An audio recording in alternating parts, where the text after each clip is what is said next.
बताइए, बिल्ली को अगर दूध की रखवाली दीजिएगा तो बिल्ली क्या कहेगा, हम दूध नहीं पीते हैं। मछली का बगुला क्या कहेगा कि हम मछली नहीं खाते हैं। अरे कैसे बनाया जाता है आप समझिए। जब दैनिक भास्कर के प्रमुख मोहित अग्रवाल को राज्यसभा का सदस्य बनाया गया तो हम आप क्या सोचिएगा कि कोई प्रिंट मीडिया हमारा आपके खबर को दिखाएगा। जब भारत का लुटेरा सुभाष चंद्रा जो बीजेपी राज्यसभा सदस्य बनाया, जिसने यस बैंक में डकैती की, जिसके कारण यस बैंक डूब गया, तो आप क्या सोचते हैं कि सुभाष चंद्रा सही खबर दिखाएगा। जब रिपब्लिक भारत का मालिक 2 कौड़ी के लुच्चा लफंगा पत्रकार अर्नब गोस्वामी का पार्टनर है, जो बीपीएल का मालिक है, जो राज्यसभा सदस्य है, तो हम आप क्या उम्मीद करेंगे कि रिपब्लिक भारत पूछता है भारत दिखाएगा। थूकता है भारत, और मुंबई पुलिस ठोकता है भारत। एक साल लेके देख लीजिए कानून को। कौन?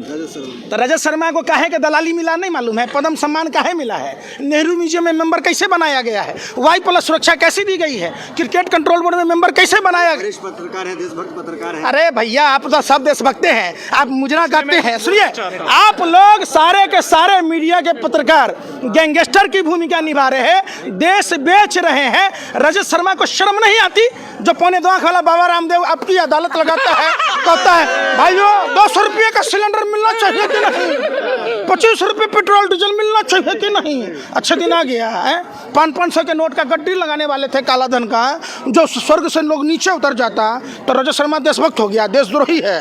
ये टुकड़े टुकड़े गैंग के लोग हैं। यही लोग भांड की तरह पहले राजा के महाराजा भांड रखते थे, अब ये देश के दलाल मीडिया के भरवे पत्रकार रखते हैं।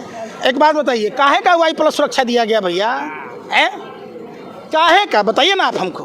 पत्रकार है, वरिष्ठ पत्रकार। अरे छक मराते तलवा चाटते हैं तभी ना मिला है। 10 रुपया कोई किसी को नहीं देता, आप दे दीजिएगा हमको 10 रुपया, दे दीजिए किसी बच्चे को। नेग का पैसा अपने रिश्तेदार को देता है, तो इन पत्रकारों को राज्यसभा का सदस्य, बोर्ड में सलाहकार, Y+ सुरक्षा। कभी के रजत शर्मा क्रिकेट के बैट के बल्ला पकड़े हैं, क्रिकेट कंट्रोल बोर्ड में मेंबर हो गया। शर्म नहीं आती इन दरिंदों को, जालिम दरिंदों को। देश का बेड़ा गर्क हो रहा है, सरकार के हाथों की कठपुतली बनकर आवारा कुत्ते की तरह प्लेट चाटने में लगा है, बोटी कुतुर कुतुर के खा रहा है। देश की स्थिति क्या हो गई, कभी सवाल किया रजत शर्मा?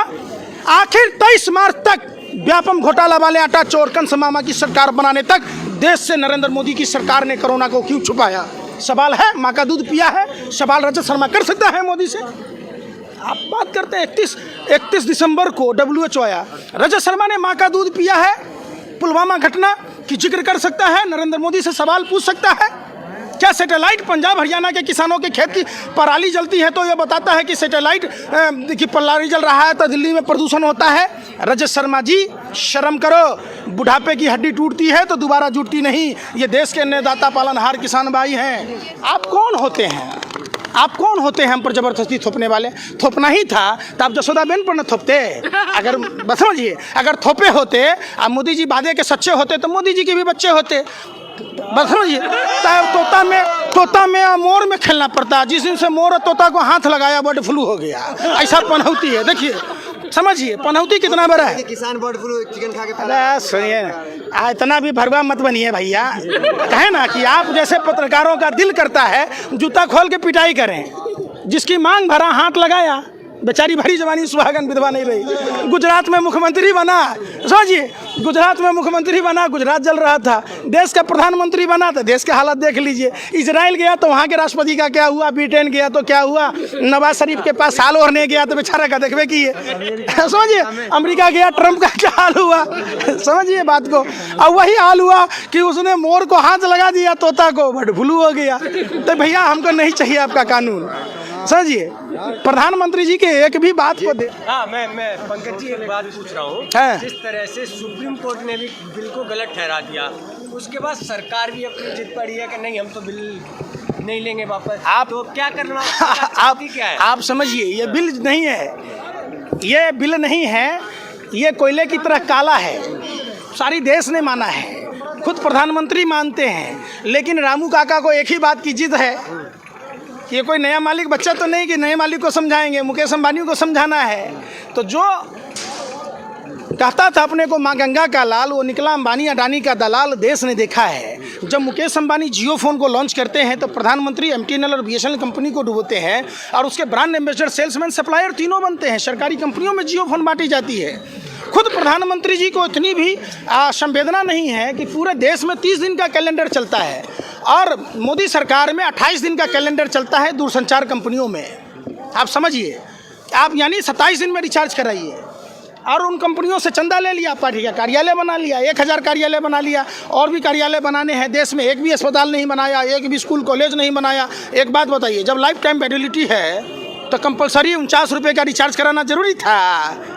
और भी देश में अच्छे काम किए, वो आपको नहीं दिखता? राफेल आ गया। अरे आप लोग दलाली भरवागिरी करते, शर्म नहीं आता? कौन कहेगा आपका पत्रकार? आप लोग लोकतंत्र में जंग की तरह हैं, बिल्कुल खा रहे देश को। शर्म नहीं आती? देश का जीडीपी कहाँ है? देश में हर साल 2 करोड़ युवाओं को रोजगार देना था, बेरोजगार बना दिया, लोगों को ट्रेनें बंद कर दी गई, देश का जीडीपी माइनस में चला गया, हम बांग्लादेश से पीछे हो गए, इनसे सरहद नहीं संभली। सैटेलाइट ये नहीं बताया कि गलवान में कब चाइना आ गया। आप लोग इतने बेशर्म और निर्लज हो गए। काहे के लिए पत्रकारिता करते हैं? आप लोग घगड़ा चोली पहन लीजिए, ठुमका लगाइए, चौचराहे पर नाचिएगा, 2-4 रुपये लोग फेंक देंगे। कानून समझ के प्रधानमंत्री लगातार प्रयास कर रहे हैं, कक्ष में जा रहे हैं, हर जगह लोगों को समझा रहे हैं, उनके प्रवक्ता समझा रहे हैं। अरे कौन संदीप पात्रा? हरामखोर 27 लाख रुपया का ओएनजीसी से पैकेज लेता है। जो गुजरात गैस लिमिटेड डूब रहा था उसको ओएनजीसी में कन्वर्ट कर दिया, भारत की नवरत्न कंपनी थी। आप बेशर्मी की हद पार कीजिएगा। वही संदीप पात्रा 27 लाख रुपया का ओएनजीसी से फ्री का पैकेज लेता है और बुलानी के नाम पर मकान लेके रहता है। फ्री का खाने वाला 12 हिंदू राव में था, उस महिला के साथ क्या हुआ? आप कभी पूछा सवाल? जब नोटबंदी था 66.5 लाख रुपये, पुराने नोट 500-1000 रुपये के कहाँ है? कितना बेवकूफ़ी वाली बात कहते हैं। 1500 का नोट बंद कर दिए, 2000 का नोट चालू कर दिए, कहते भ्रष्टाचार खत्म हो जाएगा। जो आदमी आपने कहा समझ नहीं पा रहा है। अकेला एक जसोदा बेन को नरेंद्र मोदी जी को समझाना था, जिसके मांग में सिंदूर भरे उसकी मांग नहीं पूरी कर पाए, जिसके साथ अग्नि के साथ फेरे लिए 7 जन्म जीने मरने की कसम खाई, जब उसको नहीं समझा पाया तो 130 करोड़ 35 करोड़ सेवा के लिए न छोड़े, घर छोड़ दिए, परिवार। अगर आपके पिताजी देश सेवा के लिए आपकी माँ को छोड़ दिए होते तब होते। समझिए, हिंदू धर्म में पहले बात समझिए। ये सब बात है, सुनिए, पत्रकारिता करते अच्छा नहीं लगता है ये सब बात। सुनिए, पहले बात, देश सेवा से बढ़ के होता है। आप समझिए, आप चाहे जिस धर्म में जन्म लिए, आप अगर सृष्टि का विस्तार नहीं करेंगे तो सृष्टि चलेगी कैसे? अगर सब आदमी सब कन्याओं से शादी करके छोड़ दे तो हमारे देश की माँ बहनों का क्या होगा? आप समझिए। आप अर्ज किया है, तबाह होकर तबाही नहीं दिखती है तो अंधभक्ति है साहब, इसकी कोई दवाई नहीं बिकती। आप जसोदा बेन जी के पिताजी से मिलिएगा, पूछेगा कि आपके बेटी को भरी जवानी मोदी जी ने न सुहागन छोड़ा न विधवा, घूट घूट कर मरने को विवश किया देशभक्ति में। कितना बेशर्म है आप।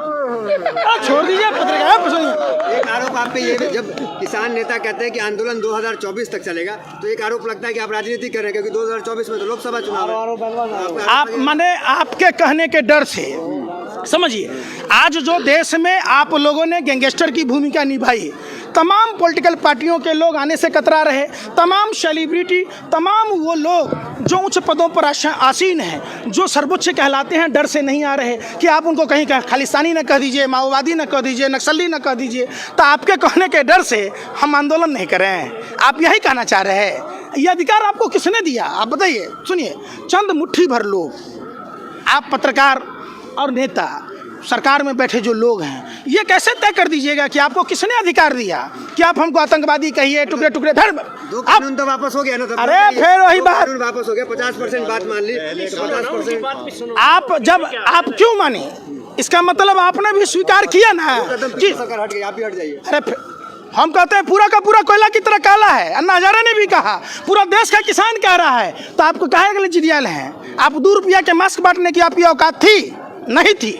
आपको 200 रुपया टिकट देने की अगर मजदूरों को औकात होती तो माताएं बहनें सड़कों पर बच्चों को जन्म नहीं दे रही होती। सड़कों पर बैल बनकर आदमी नहीं चल रहा होता। 55 डिग्री 60 डिग्री टेम्परेचर में लोग नंगे पांव घर में। आपको तो 2 रुपया की औकात नहीं थी। आप आ गए यहाँ पर भरवागिरी करने, सरकार की दलाली करने। शर्म कीजिए। आपने मास्क देश में किसी को फ्री दिया? आप पीएम केयर फंड में पैसा लिए, अकेला 1500 1 करोड़ रुपया टाटा ने दिया था, आप मास्क को बांट देते हैं। समझिए, आप पत्रकारिता करते हैं, इतना भी बेशर्मी मत कीजिए। सरकार से सवाल पूछिए ना कि स्लीपर बोगी में अगर ट्रेन चलती है तो कोरोना होगा, बसों में कोरोना नहीं होगा, लेकिन अगर यहाँ आदमी आ गया तो कोरोना होगा। पत्थर पूजने से अगर कहीं भगवान मिलता तो मैं पहाड़ पूज लेता। अगर मास्क लगाने से कोरोना भाग जाता तो मैं पूरे शरीर में तिरपाल बांध लेता। समझिए बात, आप बरगलाइए मत। लेकिन इस आंदोलन की वजह से 35,000 का नुकसान हो रहा है डेली का, करोड़ का, वो आप नहीं देख रहे हैं। आप जैसे पत्रकारों को मन करता है जूता खोल के मारूं। समझिए, पूछे क्यों? सवाल उठता है इसलिए, जब WHO ने 31 दिसंबर को कहा तो आपने दिल्ली के चुनाव कराए। दिल्ली चुनाव में रंगाबिल्ला प्रॉपर्टी डीलर ने पर्चे बांटे। फरवरी में नमस्ते ट्रंप की गई। समझिए आप, ट्रंप की गुलामी की गई। 23 मार्च तक व्यापम घोटाला वाले आटा चोर जो भाजपा से हैं, कौन है? सबराज सिंह, शिवराज नहीं सबराज, जिसके कारण उस व्यापम घोटाला वाले आटा चोर कंस मामा को मुख्यमंत्री बनाने के चक्कर में पूरे देश को कोरोना में झोंक दिया गया। तब कोरोना नहीं फैला। सुनिए, पहले पत्रकारिता करते हैं, तब देश को नुकसान नहीं हो रहा था। आपको क्या करना था? आप 31 दिसंबर को WHO ने कहा और 1 जनवरी को इंटरनेशनल फ्लाइटें रोकते, मैक्सिट अस्पताल बनाते, लोगों को सैनिटाइजर मास्क घर घर मुहैया कराते, राशन मुहैया कराते। वो तो आपने किया नहीं। उनके बारे में भी तो सोचे। अरे फिर वही बात, अरे कहाँ सोचते हैं आप लोग सोचते हैं? अरे कुत्ता भी रोटी खाता है पत्रकार महोदय, तो मालिक के सामने पूंछ हिलाता है। आप लोग तो कुत्तों से भी गए गुजरे हैं। जिस देश के पालनहार अन्नदाता किसान भाइयों की रोटी खाते हैं। फिर वही बात, फिर पर्सनल आप नहीं बोला ना। देश का प्रधानमंत्री तबलीगी जमात को बदनाम कर रहा था। 16 देशों से जो लोग आए, क्या कर रहा था? नागरिक उड्डयन मंत्रालय, निजामुद्दीन पुलिस स्टेशन के बगल में मरकज का प्रोग्राम हो रहा था। होम सेक्रेटरी क्या कर रहा था? IB CBI रॉ क्या कर रहा था? आप ये सवाल सरकार से पूछिएगा ना। हम कोरोना चाइना से लेके आए थे। चलिए, तो परेड में जाइएगा, परेड में शामिल होइएगा, परेड में जाइएगा। देश के अन्नदाता पालनहार किसान भाइयों के साथ जब तक जिंदा हूं, शरीर में सांसें चल रही है, खून है, साथ में खड़ा हूं। आपने देखा नहीं है, 2 अक्टूबर को दिल्ली पुलिस के मना करने के बावजूद हमने बिहार तक की पदयात्रा 27 दिन में की थी। हमने अन्ना हजारे को जगाने का काम किया। हम मुंबई अभी 12 दिन रह के आए हैं। पूरी मुंबई के गलियों में खाक छानी है और वहाँ डिटेन भी हुआ। मैरिन ड्राइव पुलिस स्टेशन ने हमसे पूछताछ भी की। हमने वहाँ भी प्रदर्शन किया है। आज भी करूँगा, कल भी करूँगा, जब तक जिंदा हूँ शरीर के खून का एक एक कतरा लगा दूँगा। कोर्ट की तरफ से और सरकार की तरफ से बयान है कि बच्चे, बूढ़े और औरत घर चले जाएं। अरे देखिए, बरगलाइए मत और डुमरू बजा के हेलो हेलो हेलो, सांप को रस्सी मत बनाइए। अब 2 रुपये में साइकिल लीजिए, रेडियो लीजिए, बच्चा समझ जाएगा ना। वो हवा वाला मिठाई नहीं बनाइए। जब आपको लगता है, आप एक बात बताइए, आप लोगों को ये दिक्कतें नहीं दिख रही हैं कि देश भर के लोग आए हुए हैं, बच्चे बुजुर्ग सब आए हुए हैं। किस लिए आए हुए हैं? देश को दूसरी गुलामी से मुक्ति दिलाने। तो आप कानून को वापस ले लीजिए ना। नहीं ले रहे, इसका मतलब आप में संवेदना नाम की चीज़ नहीं है। आप कानून वापस ले लीजिए, हमें नहीं चाहिए। हमें हमारा पुराना हिंदुस्तान में रहने दीजिए। हम अपनी मर्जी के फसल उगाएं, हम अपनी मर्जी की खेती करें, हम अपनी मर्जी का कपड़ा पहने, बोलें, बातियाँ आएँ, जैसा हमारा बाबा साहब अम्बेडकर संविधान देता है। आप कौन होते हैं? नड्डा कह रहे हैं कि बंगाल चुनाव हो जाएगा, उसके बाद चिंता करेंगे किसानों। JP नड्डा के बाप का है देश, तब तक हम जो बैठे रहेंगे एक खुले आसमान में। इतना भी बेशर्म है JP नड्डा, शर्म नहीं आती है? अरे आप कानून वापस ले लीजिए, बंगाल में कराइए, अफ्रीका में कराइए, जहां आपको जाना है जाइए। आपको कोई रोक रहा है? आप हमको क्यों परेशान कर रहे हैं? मोदी जी कहते हैं ना घर बसा हमारा और ना घर बसने देंगे तुम्हारा। तो ऐसे थोड़ा ना चलता है देश।